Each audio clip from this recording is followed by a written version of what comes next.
मुर्शिदाबाद सुलग उठा। वक्फ कानून के खिलाफ ये रैली पीडब्ल्यूडी ग्राउंड जंगीपुर में कई संगठनों ने आयोजित की थी। मुर्शिदाबाद के कई हिस्सों से लोगों का जमावड़ा यहां हो रहा था, तो वहीं रामनवमी के अवसर पर कई जगहों पर शोभा यात्राएं भी निकाली जा रही थी, जिससे पुलिस बल पहले से ही बटा था और पीडब्ल्यूडी ग्राउंड पर तैनाती अपेक्षाकृत कम थी।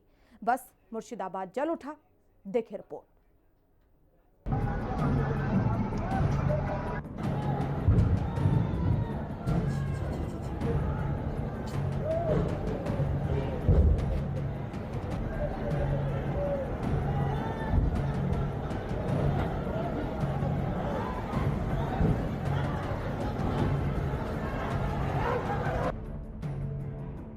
बंगाल में हिंसा किसकी मंशा? वक्फ पर विवाद, जला मुर्शिदाबाद। फैली अफवाह, सब किया स्वाहा। जी हां, पश्चिम बंगाल के मुर्शिदाबाद में वक्फ संशोधन बिल के खिलाफ हो रहे प्रदर्शन ने मंगलवार को हिंसक रूप ले लिया।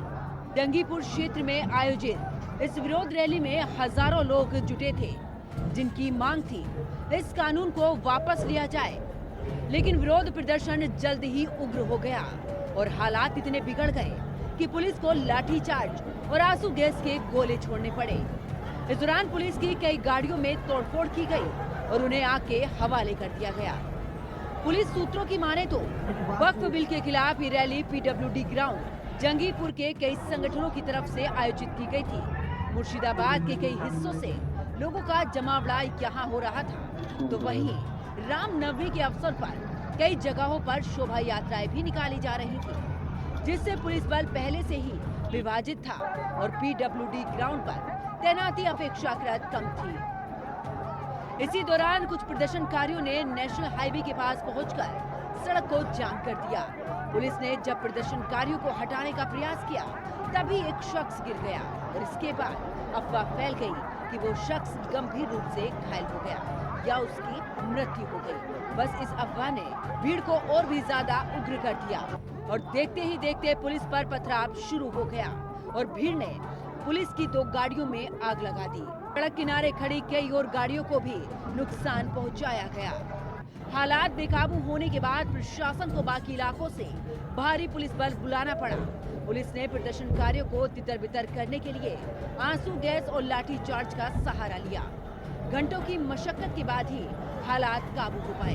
इस बीच नेशनल हाईवे कई घंटों तक बाधित रहा। स्थिति की गंभीरता को देखते हुए प्रशासन ने मुर्शिदाबाद के रघुनाथगंज और सूती इलाके में भारतीय राष्ट्रीय सुरक्षा अधिनियम यानी कि बीएनएसए की धारा 163 लागू कर दी है। इन क्षेत्रों में इंटरनेट सेवाएं भी अस्थायी रूप से बंद कर दी गई हैं, ताकि अफवाह को फैलने से रोका जा सके। उधर बीजेपी ने सत्ताधारी तृणमूल कांग्रेस पर तीखा हमला किया। जो पार्लियामेंट्री कॉन्स्टिट्यूएंसी है, वहाँ पे जिस तरीके की घटनाएं घट रही है, बहुत भयंकर परिस्थिति है। और आप जानते हैं हिंदू उस जिले में माइनॉरिटीज है, उस कॉन्स्टिट्यूएंसी में माइनॉरिटी है, तो हिंदुओं के ऊपर आगे आने वाले समय में अटैक भी हो सकते हैं। इसलिए पश्चिम बंगाल सरकार पूरी तरीके से नाकामयाब हो चुकी है और ममता बनर्जी की इंस्पिरेशन से, ममता बनर्जी और उनकी सरकार की इनडायरेक्ट हेल्प से ये सारी चीजें हो रही है। और ये किया जा रहा है कि जो 26,000 नौकरी का जो करप्शन के जो केसेस है, इससे दृष्टि घुमाने के लिए यहां से लोगों की कंसंट्रेशन चली जाए और दूसरी इशू सामने आ जाए, इसलिए ममता बनर्जी की तरफ से ये कोशिश की जा रही है। जब सीए का कानून बना था, उस समय भी इन उपद्रवियों को देखकर ममता बनर्जी ने पुलिस को चुप रखकर ऐसे घटनाएं घटाई थी और पोलराइजेशन करने के लिए और करप्शन से दृष्टि घुमाने के लिए ममता बनर्जी के पुलिस द्वारा इस तरीके के काम हो रहे हैं। पश्चिम बंगाल में तृणमूल कांग्रेस की सरकार की तुष्टीकरण की राजनीति की वजह से कानून व्यवस्था आज पूरी तरह से ध्वस्त हो चुकी है। जो कानून वक्फ संशोधन का पार्लियामेंट से पारित हुआ है, उसके खिलाफ प्रदर्शन हिंसक होता है।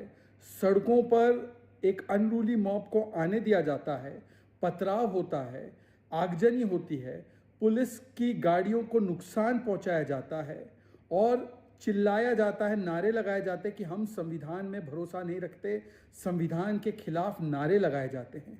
ये पश्चिम बंगाल में हो रहा है। आज टीएमसी का मतलब बन चुका है तालिबानी मुझे चाहिए, तुष्टीकरण मुझे चाहिए। और ये तालिबानी और तुष्टीकरण की मानसिकता के चलते आज संविधान और संसद की अवहेलना हो रही है और इसके लिए पूरी तरह से ममता बनर्जी जी जिम्मेदार है। वक्फ अधिनियम हाल ही में सदन के दोनों सदनों में पारित हुआ है और राष्ट्रपति की मंजूरी के बाद ये कानून बन चुका है। संशोधित अधिनियम का उद्देश्य वक्फ संपत्तियों के प्रबंधन को सुव्यवस्थित करना है, जिससे मुसलमानों द्वारा धार्मिक या धर्मार्थ उद्देश्यों के लिए स्थायी रूप से दान की गई संपत्तियां शामिल हैं। इसका उद्देश्य विरासत स्थलों की सुरक्षा करना, संपत्ति प्रबंधन में पारदर्शिता में सुधार करना, वक्फ बोर्ड और स्थानीय अधिकारियों के बीच समन्वय बढ़ाना और हितधारकों के अधिकारों की रक्षा करना, साथ ही व्यापक सामाजिक कल्याण पहलुओं को बढ़ावा देना। लेकिन कई मुस्लिम संगठनों और विपक्षी नेताओं ने इस कानून का विरोध किया है। इसी के चलते वक्फ कानून के खिलाफ सुप्रीम कोर्ट में करीब 1 दर्जन याचिकाएं दायर की गई हैं। इन पर जल्द से जल्द सुनवाई की मांग की गई है। कोर्ट ने वक्फ कानून की संवैधानिक वैधता को चुनौती देने वाली इन याचिकाओं पर सुनवाई की सहमति दे दी है। हालांकि अभी सुनवाई के लिए कोई निर्धारित तारीख तय नहीं की गई। हिंदी खबर के लिए स्पेशल रिपोर्ट।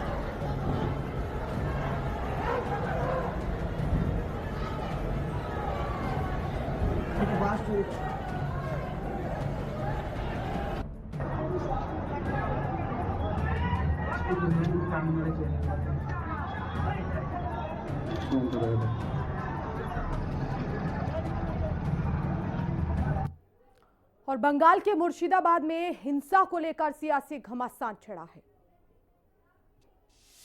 खुद में अपने आप को आप देश का राष्ट्रपति, प्रधानमंत्री, अमेरिका के प्रधानमंत्री घोषित कर दीजिए, उससे क्या फर्क पड़ता है? जनता किसको जानती है? जनता तो जनता के जुड़े हुए मुद्दों पे आपने कभी काम किया नहीं, न सड़क पे संघर्ष किया, न सदन में आवाज़ उठाई।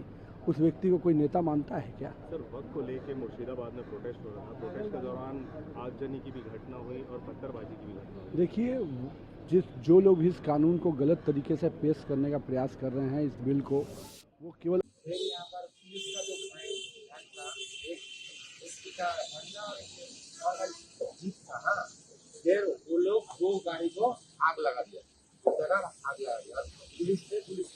पुलिस को पत्थरबाजी कर रहा था। पुलिस के बाहर से लोग पत्थरबाजी कर रहा था। अब पुलिस यहाँ से आ गया। वो तो हमको नहीं मालूम कौन थे, लेकिन वो लोग कोई पक्का इस्लाम का आदमी नहीं हो सकता, क्योंकि इस्लाम का और हरगिज अशांति फैलाना नहीं होता है। गाड़ी तोड़ा गया और दुकान तोड़ा गया और जो कुछ भी मिला सब कुछ। और अब बात करेंगे हरियाणा की, जहां